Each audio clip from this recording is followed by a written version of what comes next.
आधे घंटे पहले एक्सीडेंट हुआ है। एक ये आप बता रहे थे, कौन बता रहे थे आप बता रहे थे, ये भैया बता रहे थे। तो हम जो है ना, क्या सभी इस बात का पालन करेंगे कि मैं टू व्हीलर से निकल रहा हूँ तो हेलमेट लगाऊंगा?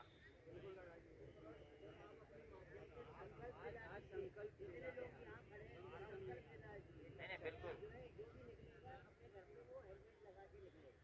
नहीं, ठीक है, बिल्कुल संकल्प दिला देंगे। ये बातचीत के आखिर में वो संकल्प अपन दिलाएंगे। तो एक तो सब हेलमेट लगाएं। हम ये नहीं चाहते सब अपनी मर्जी से लगाएं, हमें एक भी चालान ना बनाना पड़े, ठीक है। लेकिन अगर नहीं लगाएंगे तो चालान बनाना हमारी मजबूरी है, वो हमें फिर बनाना पड़ेगा। चालान बनाने के लिए पुलिस वाले रोकते हैं। ये बताओ, साइबर क्राइम का कोई शिकार हुआ है यहाँ पे? क्षेत्रों में मैंने रेस्क्यू भी की है, गाड़ी की है। तो मेरे भतीजे का फोटो मेरी फेसबुक आईडी से निकाल कर किसी ने, साइबर फ्रॉड ने काफ़ी लोगों को मैसेज किया कि मैं भतीजा मेरा हॉस्पिटल में एडमिट है, सीरियस है और मुझे बहुत पैसों की आवश्यकता है। क्योंकि ईश्वर की कृपा है तो लोगों ने कांटेक्ट भी करना चाहा, फिर उन्होंने कहा भैया मैं फ़ोन नहीं उठा पाऊंगा आपका। जब शुरुआत हुई थी सर साइबर फ्रॉड की, आज से 2-3 साल पहले बता रहा हूँ आपको, अभी सब लोग काफ़ी जागरूक हो गए। लोगों को उतना अवेयरनेस नहीं था, उतनी जानकारी भी नहीं थी कि ऐसा कुछ होता भी है। तो सर काफ़ी लोगों ने, जो लोग मुझसे बात भी नहीं करते थे, उनका पता नहीं यार भाई ने बहुत मुश्किल से हो सकता है बात नहीं कर पा रहे शर्म के मारे, फिर भी मैं 5-10 हज़ार रुपये मदद तो कर ही देता हूँ। तो सर ऐसे सर 1,51,000 रुपये सर लगभग मेरे नाम से उन्होंने फ्रॉड कर दिया। मैंने साइबर क्राइम में शिकायत भी की सर 3 साल पहले सर। हाँ सर, वो सर काफ़ी अखबार ने सर उसको छापा भी था, फिर लोगों के मैसेज भी आए और फिर लोग जागरूक हुए सर। तो कोई भी सर इस प्रकार का कुछ भी लोगों से अगर डिमांड करता तो कंफर्म करें। मेरा व्यक्तिगत रूप से सभी से अनुरोध है, किसी प्रकार का फ्रॉड कोई करता है मोबाइल पर खरीदने मोटरसाइकिल से ही आता है सर, वो सख्ती वहाँ कर देंगे वाइस ऑफिसर, तो आदमी सोचेगा पुलिस पकड़ती जुर्माना करती मारती अलग है, तो घर चल के पियो सर। घर चल के जाएगा पीने की दवा में सर कम भी पिएगा और रोड पर सर एक्सीडेंट होने का डर भी रहेगा, उसके हाथ से भी खुद का भी सर। मेरा आपसे ये रिक्वेस्ट करूँ सर, एक समस्या जो है वो है अतिक्रमण। अतिक्रमण भी इस क्षेत्र में क्योंकि बहुत जरूरत से ज़्यादा अतिक्रमण है, अवैध कब्जे भी हैं, माफिया कुछ पनप रहे हैं। कुछ माफिया तो लगभग मकान या जो लोगों को गैस कांड के समय मिले थे, वो गैस राहत कॉलोनी में कुछ लोगों ने, तथाकथित लोगों ने, जो लोग मर गए उनके परिवार वाले आए नहीं, इसलिए नहीं आए कि उनको आवश्यकता नहीं थी, वो उच्च पद पर, उच्च श्रेणी के लोग थे, मध्यम वर्गीय नहीं थे। तो मकान तो आवंटित हो गए, उनमें ताले लगे हुए थे, तो कुछ माफियागिरी करने वालों ने उन पे कब्जा कर लिया है, किराएदारी दे रहे हैं और शायद थाने में उसकी रिपोर्टें भी, बहुत सारे लोग ऐसे हैं कि उन मकानों को बेच भी दिए हैं और डरा धमका रहे हैं। तो थोड़ा सा इस पे भी ध्यान दिया जाए। हालांकि हमने इसके लिए सर कोशिश की है, हाउसिंग बोर्ड जिन्होंने ये मकान अलॉट किए उनसे भी कहा है कि आप सर्वे करें और मकानों का सर्वे कर। सर अगर वो सर्वे किया जाएगा तो बहुत जो अराजकता का माहौल है, जो क्राइम हो रहे हैं, उसमें से आपको बहुत कुछ ढूंढने को मिलेगा, जानकारी मिलेगी।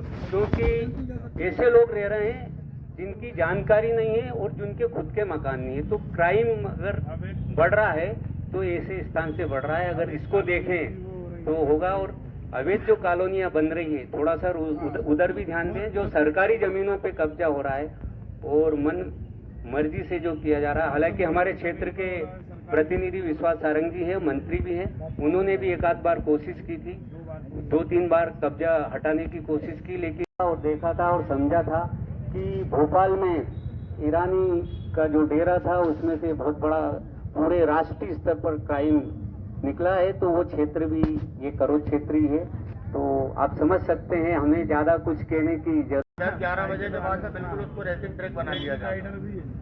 बैटरी वाले जो रात को 10-11 बजे 2 पहियों पे 3 पहियों पे चला रहे हैं, यही मेन हो रहा है, यही मेन हो रहा है। उसकी वजह से कईयों बार एक्सीडेंट भी हुए हैं रात के टाइम में। नहीं, बहुत ज़्यादा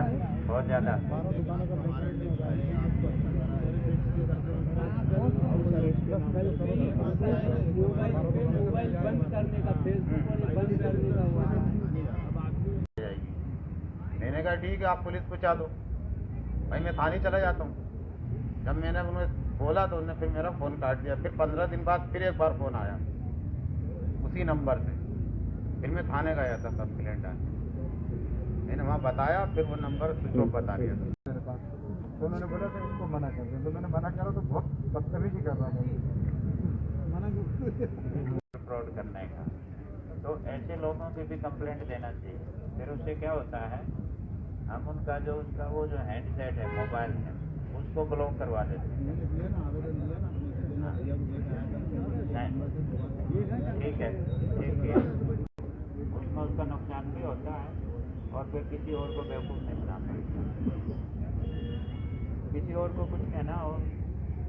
साइबर कंप्लेंट कोई ऐसा नंबर, सब लोग आपका दिल से शुक्रगुजार करते हैं कि पहली बार किसी इतने बड़े अधिकारी ने, जो ऑफिस में बैठ के ही टाइम नहीं निकालता, क्योंकि जिले के मतलब मुखिया हैं आप, और आपने हमारे को इतनी देर दी और पहली बार हमारी बात सुनी, इसके लिए हम आपके दिल से शुक्रगुजार हैं और तालियों के साथ हम आपका स्वागत करते हैं। और बहुत अच्छी पहल की आपने।